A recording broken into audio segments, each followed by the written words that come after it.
Hello, and welcome to the Books Uncovered podcast, a podcast brought to you by Fulcrum Publishing, where we explore the world of books and the people who make up the publishing and the book industry. I'm Sam Shinta, publisher of Fulcrum Publishing, and I'm joined by my co-host, Kateri Kramer, Fulcrum's marketing director. Hi, Kateri, how you doing today? I'm doing well. We have very cozy reading tea weather right now, which I'm enjoying, but also kind of hoping that it only lasts a day before we go back to fall.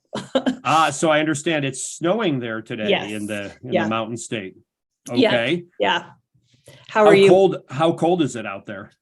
It's probably like in the low 30s. Oh, okay. So not too bad. It's mostly sleeting and not snowing so much.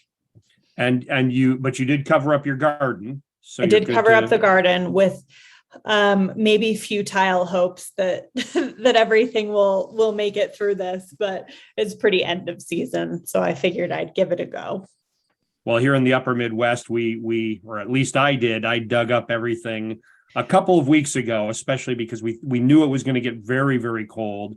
And now we're getting a bounce back to warmer weather. So I kind of wish I had left some things out, but oh well, there's always next spring. That way. Exactly.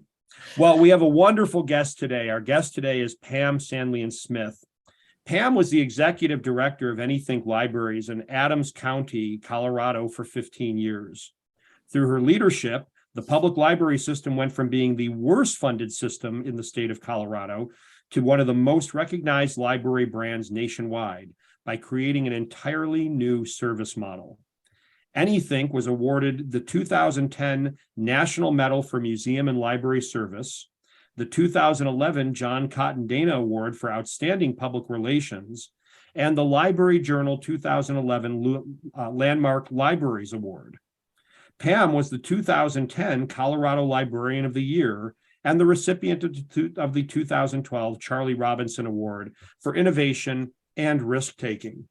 She has also been honored for her work in library technology, innovation, and early literacy projects. Through her speaking and writing, Pam stimulates discussions on innovation, creativity, and participation in libraries worldwide. Currently, she is gardening, cooking, traveling, and walking her dog, Simon. Welcome, Pam. How are you today? I am really good. In the middle of that snow as well, and hoping, just as you all, that we get to have a little more time playing in the leaves this fall. Oh, yes. It's always we always wish for more fall and shorter winters. Exactly. Unfortunately, up here, we got a report from the National Weather Service yesterday that we're supposed to have a wetter, colder winter, at least in the upper Midwest, which is interesting because I remember several days where it was about 30 below last winter. And I'm thinking, colder than that? But so we're definitely holding out hopes for a longer fall. Well, it is so good to have you here today to talk about libraries, which are such a vital part of the book world, and one that I think a lot of folks don't really understand exactly the role that libraries play in their communities. What is the role of libraries and librarians in general and in their communities as you see it? That's such a big question. So I'm going to just go backwards in time just a little bit because actually a lot. If you think about libraries as they were initially founded 300 years ago or so, Benjamin Franklin and the free lending libraries, that idea really came from books were very expensive, and it was an opportunity to share very rare literature that not very many people had books. And then fast forward to today, where over 2 million books are published every year. They're much more accessible, and the role of libraries has really evolved greatly, I think, over the past 30, 40 years. The core essence that I think that libraries play, especially public libraries, is we are catalysts for ideas, information, connection, connecting people with ideas and information, connecting people with our community, connecting people with each other. And so I think libraries and librarians are more connectors as well as providers of inspiration, ideas, information. How's that for a big idea? That's a wonderful big idea, and I think it really does capture how much that has changed over time.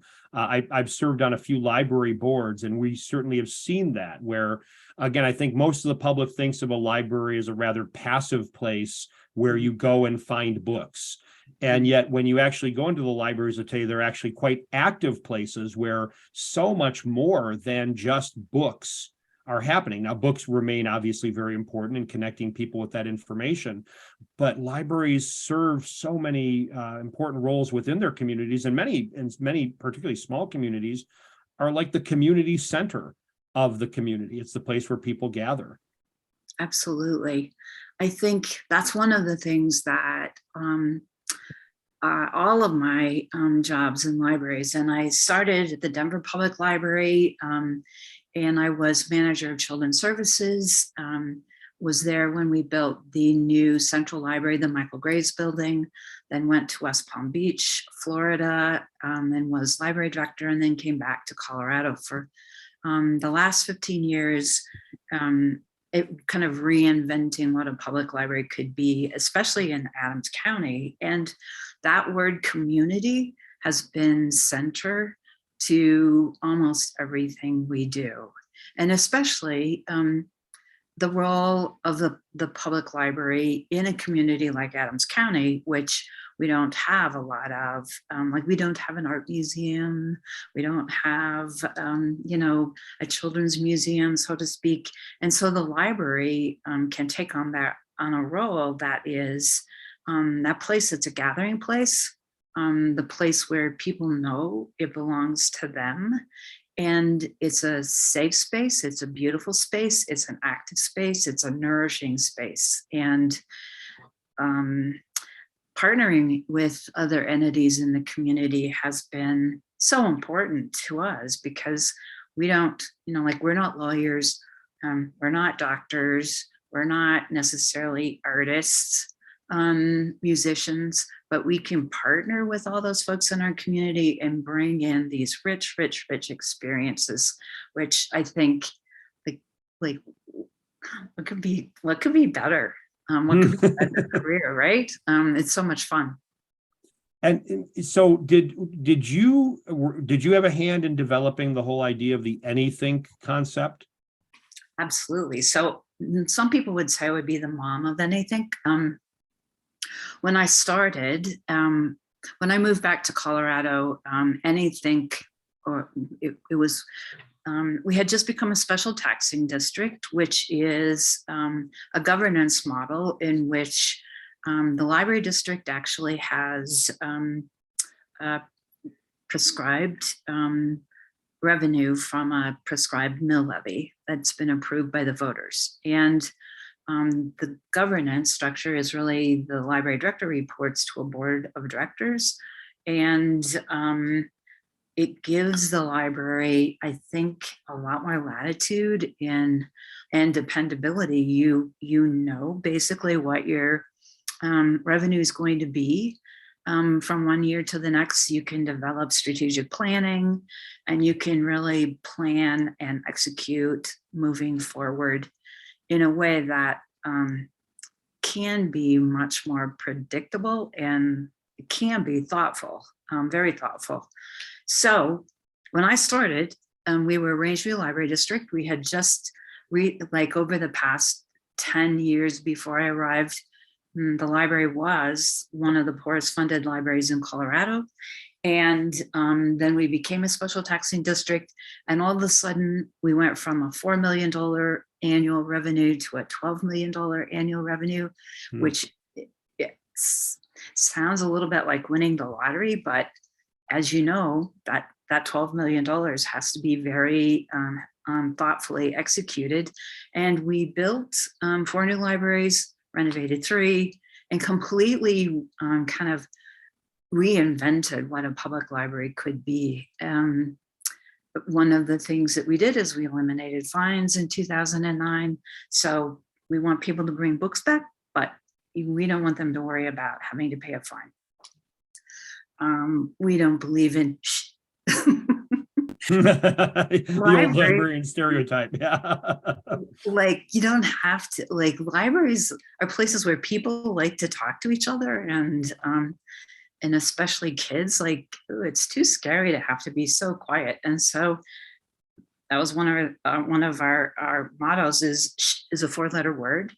And we really pay a ton of attention to how we look, and it should be as beautiful as maybe you might find a really beautiful hotel lobby.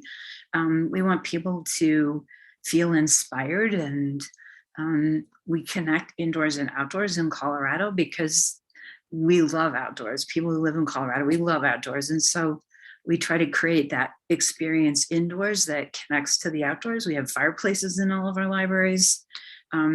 We allow people to eat in the library.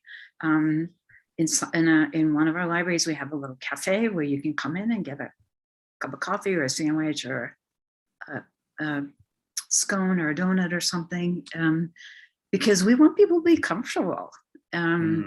So those are just a couple of the things that we did. And hospitality is so important to us. We want people to feel like when you walk in the door, we want people to feel like, oh my gosh, I love it here. This is my place. Not like, sometimes I think when you walk into a library, it can feel a little off-putting because you're not quite sure what you're supposed to do or how to find a book.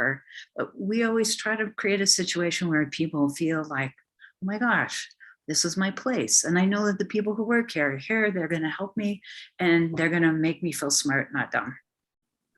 Well, and I love the Anythink branding, because not only does it kind of signal inclusion to the community, that everybody's welcome, but it also seems to signal that anything can happen in the library, right? that this whole idea that you can come here and all sorts of things might happen that can spark your creativity or that build on your creativity.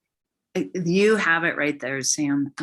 So the word Anythink, so we rebranded and launched the brand in 2010, actually. So Anythink now is 13. It was 2009. How time flies. So it was 2000. We're 13 years old now. And Anythink and the doodle. So Anythink is anything you want to learn or study or discover or know or find. It's the ultimate in democratic thinking about a library. And the doodle is part of the brand. And the doodle is all ideas really begin with the doodle. And so it's this kind of free form idea that anything that you want to do or become, the library can be a partner in helping you be successful in whatever that might be. And sometimes it's just something simple, like you want to listen to some music, and sometimes it's you want to learn how to make a new recipe from a great cookbook, or sometimes it's you want to start a business, or sometimes you might need some help figuring out how to get into college or find scholarships, or you name it, the library is there.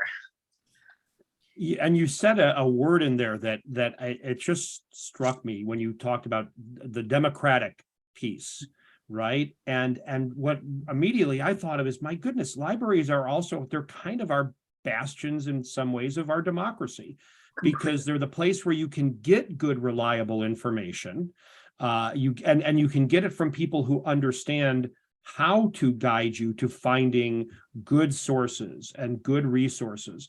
But also, especially in the vision of libraries you're talking about, it's a place where people can come together as citizens and deliberate and actually have those democratic conversations that are so vital to our democracy. So again, it's like playing with both sides of that as the resource and the space for those things to happen. which is just quite lovely.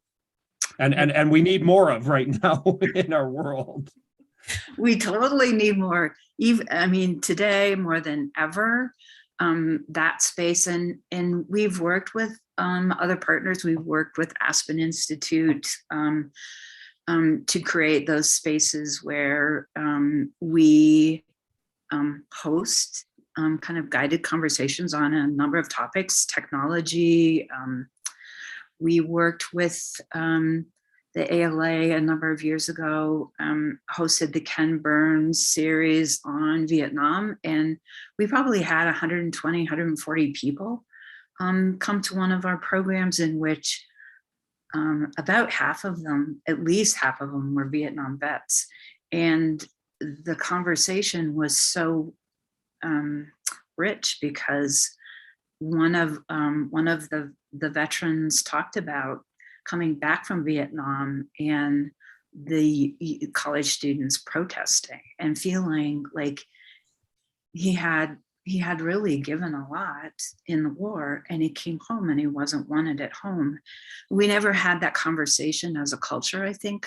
I don't think that I was on the other side. I was actually protesting the war, but it wasn't protesting the people. It was the concept of the war. But we never had that conversation. And we just began to have that conversation with the folks who are at that program. We need to be able to talk through things. Some of them are painful. Some of them are inaccurate, right? Like so much that's going on today of news media information that's not accurate. How are we going to get to the truth if we're not able to talk it through with experts and historians who absolutely understand and know what really happened? Well, and again, just to underscore this point, this is what librarians are trained to do. And one of the things when I talk with schools, when I talk with high schoolers or college students, is I always ask them, how many of you have actually gone and met your librarian? Because that person is the one who can tell you good source, bad source, or here's how to find sources, or here's how to find good, reliable, not because they are smarter than you. They are, but they've also received this wonderful training that gives them access to understanding how this material is put together and vetted and processed, and so they can point you in directions that you wouldn't see as obviously yourself. Right. So librarians don't know everything, but we are sleuths. Like Bingo, exactly. We're good at finding things. And when I was younger, one of the things I often said is the best librarians are like private detectives. So think of that role as a librarian, is that the best librarians are the ones that can create connections from things that you might not normally put together, or they just keep hunting and hunting and hunting. They have a clue and they'll just go down that trail until they find whatever it is that folks are looking for. Mm-hmm. I'm curious, just kind of with all of this, with your like philosophy of having an experience in a library rather than it being like an errand you have to do to like drop off some books or pick something up, and your philosophy about programming and like how to be a librarian with like your community members. Like, what were some formative experiences that you had, like maybe early on in your career, even when you were a young kid going to a library, visiting other libraries, that kind of thing that informed those philosophies?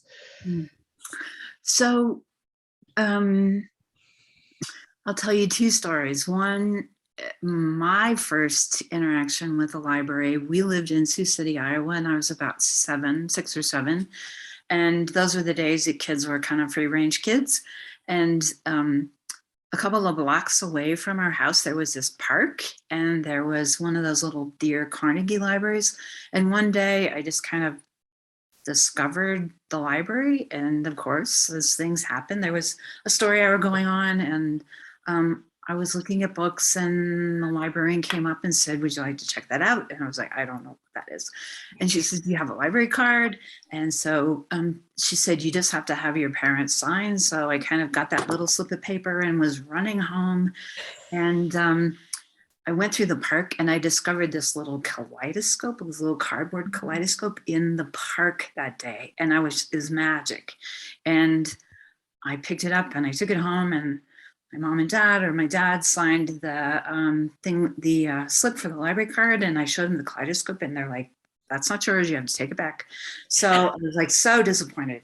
Took the kaleidoscope back to the park and went back to the library, got my library card, got the book. And so it's this correlation in my mind. I love kaleidoscopes.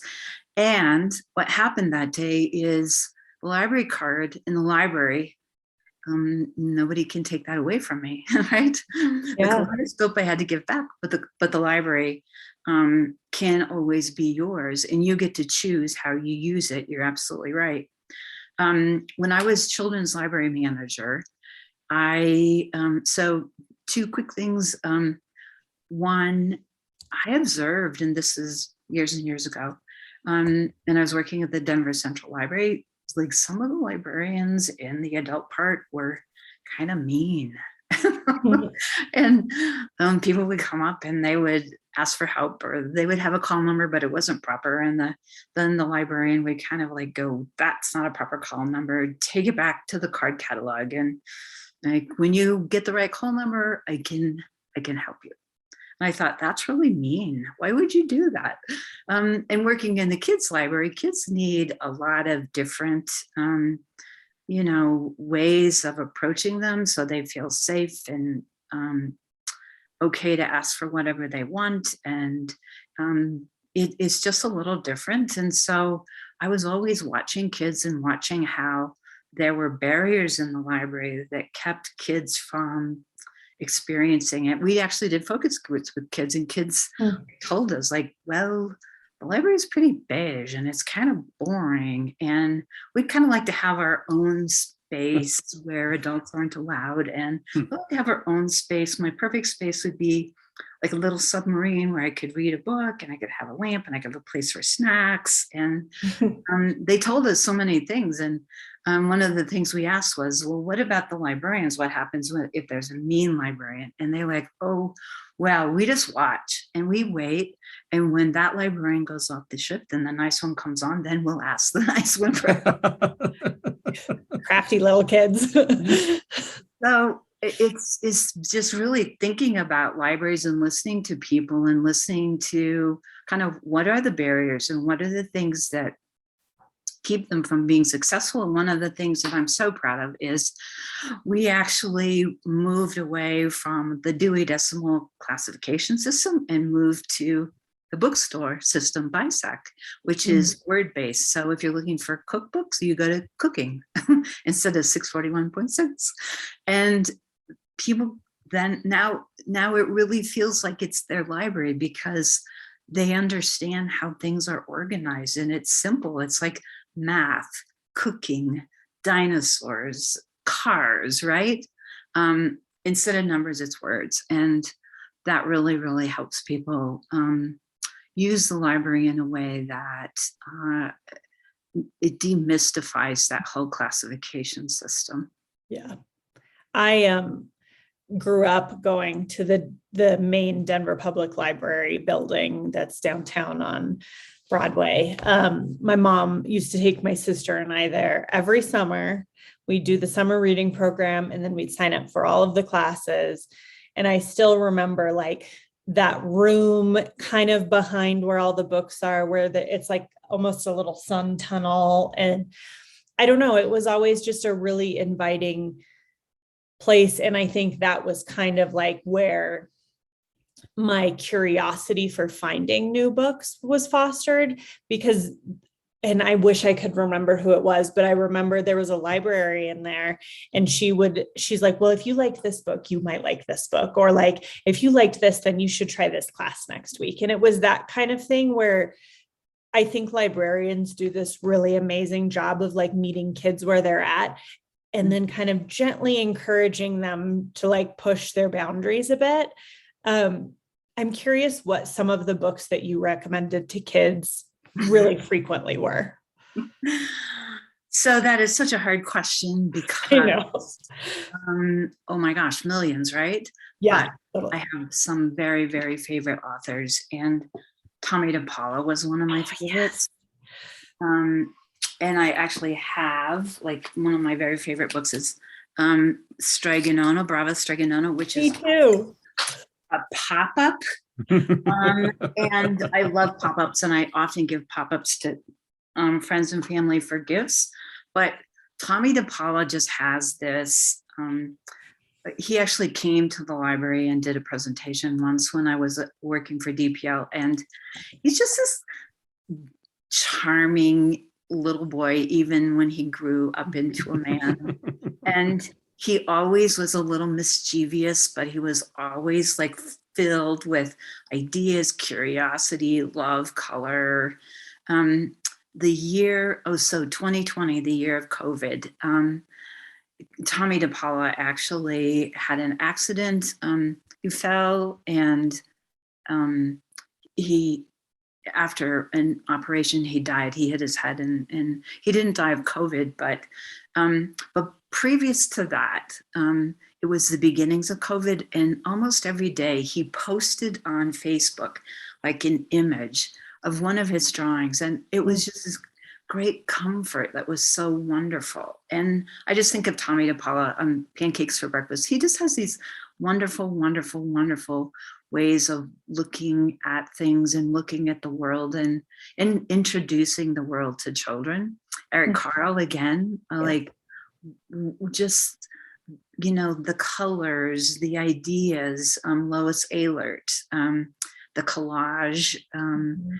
That's how she created her books, with collage, and it's always, her books are filled with beautiful color and whimsy. And so, I mean, I could go on for forever when it comes to my favorite books for kids. And this kind of segues a little bit to banned books, which is, as you all know, so many of the books on the banned books list are some of the very favorite classic children's books that are just fabulous, like A Wrinkle in Time, Huckleberry Finn. There's just so many of the books that people don't want people to read happen to be some of the very best authentic children's books and young adult. Yeah. And how are, I mean, you're obviously very connected to the world of libraries. It just seems to me libraries are under attack right now because of this push to ban books, both at school libraries, but also community libraries. How are librarians dealing with this in this highly charged time? So I think it runs the gamut, but, you know, one of our key philosophical you know, bastions of who we are is freedom to read, freedom to think, freedom to view. And so librarians are standing firm in general, saying, this is our job. Our job is to have a plethora of materials for people to read and to be able to discover any idea that they're interested in or connected with. And when people say you can't have that book, you know, we have processes that you have to go through. And in general, unless a book has information that's completely outdated or inaccurate, libraries keep the book in their collections through the process. And there are some unfortunate situations, especially in school libraries right now, where some dramatic things are happening in which parents or townspeople are not allowing certain collections or certain books in the library at all. And a lot of librarians are quitting their jobs because of it, because they believe so passionately that you know, they can't do their job if they're not allowed to make information available freely to people. that idea of democracy. Anything you want to discover, a public library is there for you to be able to like figure it out, read it, and make decisions for yourself. I was wondering, like, logistically, what does happen when a book is officially banned? Like, say Huck Finn is banned and a kid comes in and they're like, I need to read this for school and I can't buy a copy. Like, what happens then? That's an interesting question because it's never happened to me in my life. Okay. Well, that's good. We like to hear that. The one thing that I would say is if a book is removed from a collection for whatever reason, let's say it's a school library, generally speaking, if it's a school library, then the kid probably or the family could go to their public library and find a copy of the book. Stephen King says, kind of at the beginning of this mess that we're in this year, Stephen King said, if a book is banned, that is a signal that you should buy that book, check that book out, and read that book. And you should figure out why people don't want you to read it or know about that. What is it that people are trying to keep away from you? What ideas are people trying to keep you from being part of?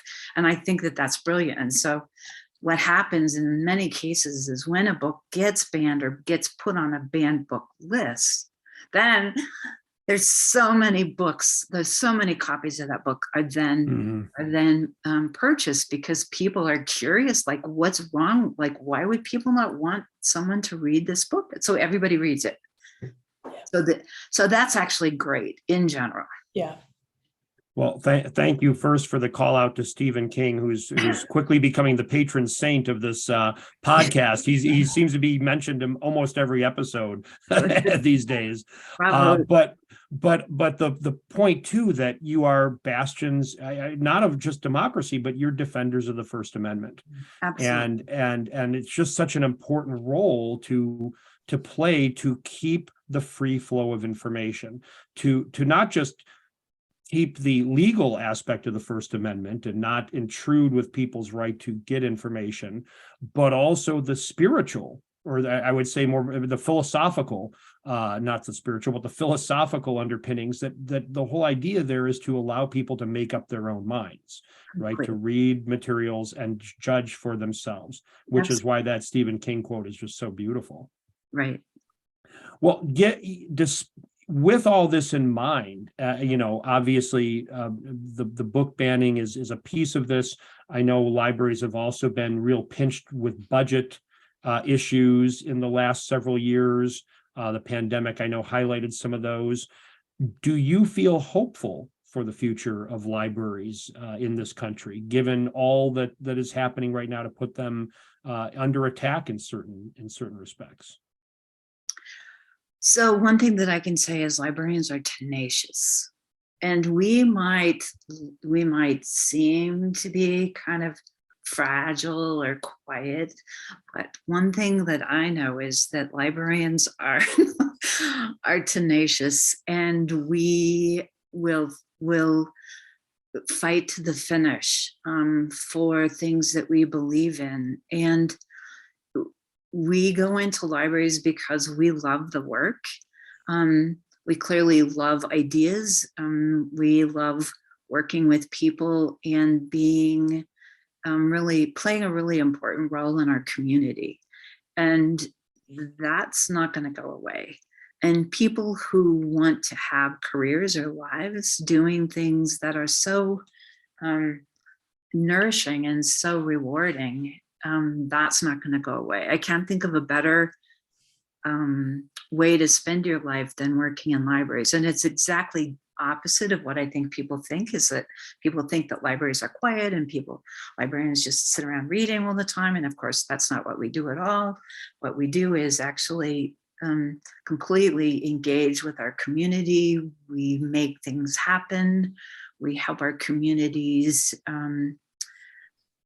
do important things, and we create opportunities, whether it's, again, I'm going back to whether it's opportunities to interact with art or music or nature, or one of the things that I think is so important about libraries today is supporting the well-being of our community, because we're just still coming out of the pandemic and people are fragile and people need just a little bit of extra care or opportunity to spend time in nature or read a poem or just sit and be quiet by the hearth. So libraries are just invisible gems in some ways that make magic happen, and people they're not always aware of how critical a public library is in a community. That is beautifully said. Beautifully said. Well, now, I know librarians don't spend all of their time reading, but they spend some of their time reading. And now we come to the favorite part of every podcast where we talk about books that we love. And this week, for our Hey, What You Reading segment, we're looking at banned books. So books that have been banned in some way and recommendations for that. So Pam, we'll start with you. Favorite banned books that you love to recommend? So the book that I read recently, and I've read so many books in my life that are banned. I often don't even think about it that much. But the banned book that I read recently is by Jacqueline Woodson and Brown Girl Dreaming.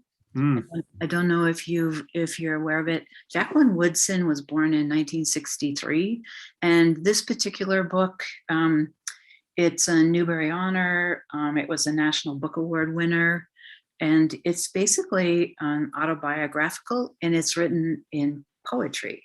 She talks about her family. She was born in Ohio, and her African American, and her mother was from South Carolina, and their parents split, moved the kids to Greenville, South Carolina. This is during the Civil Rights Movement.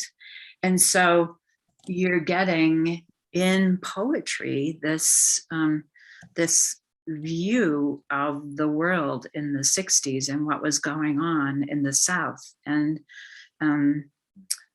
the whole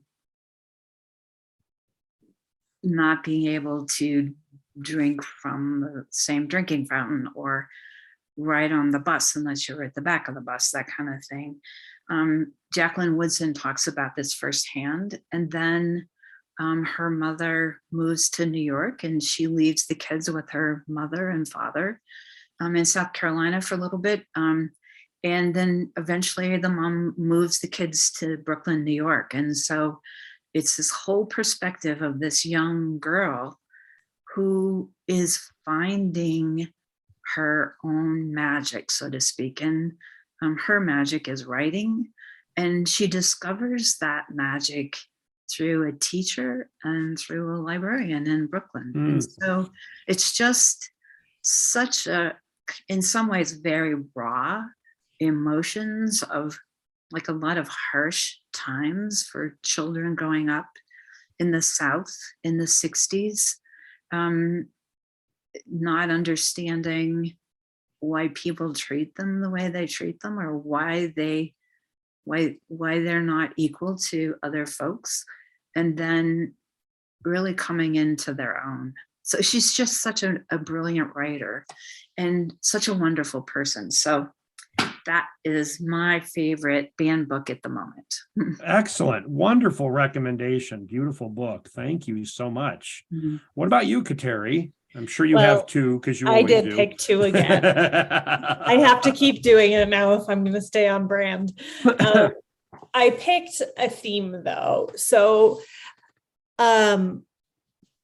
like Pam, I've read quite a few banned books, and I don't think I'm even thinking about it when I'm reading it, but I picked two of the books that are maybe the most influential books in my life. And they were both taught in a college class by my favorite professor my senior year. It was like kind of end of the road, but it like came at the exact right time. And it really like renewed my sense of just a love for literature after some classes that were like, I don't want to be forced to read this. Like, this isn't my cup of tea. I don't love it. And it was a class about, we read a bunch of different Toni Morrison books, and then we read The Invisible Man. So my two picks are The Invisible Man and The Bluest Eye. And The Bluest Eye and Toni Morrison Toni Morrison is my favorite author of all time, but The Bluest Eye is just this really amazing book that I think basically everyone should read. And her writing is so stunning, and her character development is unparalleled, I think. And then The Invisible Man, I think, is one of those books about race and identity that it's really hard to find something that kind of compares, that makes you that uncomfortable, that makes you think as much as it does. And reading them together in the same class was a really formative experience for me. So those are my picks. Excellent picks. How about you, Sam? Well, I like all of us, I've read many banned books over my life, and I was thinking of some, and for example, if you go to the Radcliffe Publishing program's 100 best books of the 20th century, 46 of them have been banned at some point, and they're classics, right? They're all classics. But like you, Kateri, I decided to go more with a theme, and I did pick two.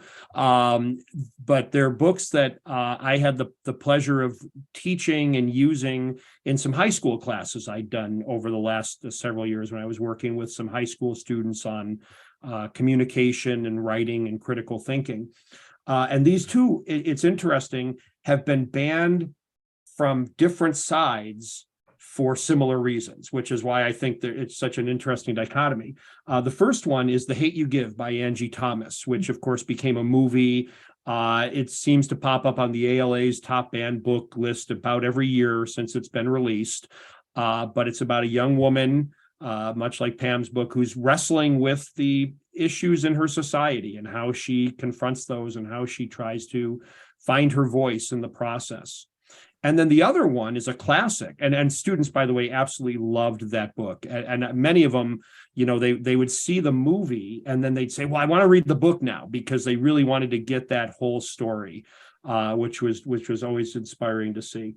The other one is actually one of the 46 from the Radcliffe Publishing courses. It's John Steinbeck's Of Mice and Men, which was most recently made the banned list in 2020 from the ALA. And that was a book. What I just absolutely love about the book, and I think I taught that 6 times into classes, is it's such a short book, and so much happens in that short book that is quite profound, but it's an accessible classic. And so many times we think of the classics, especially in today's day and age, and students have a hard time really latching onto them. To give them a classic that they can actually read and digest and follow and understand the story is just such a gift.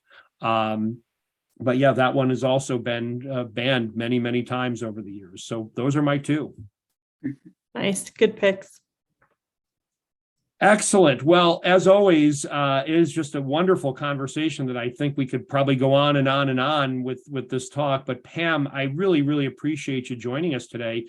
You have beautiful thoughts and insights into the libraries today and into the future. And we really thank you so much for being such an innovator in this field and for having such a passion for what libraries can do to make us a better country. So thank you so much for joining us. Thank you. Thanks, Sam. Thanks for inviting me, and thanks for this great conversation. And you're right, we could just talk about it forever. Well, enjoy the snow. Thank you. We will.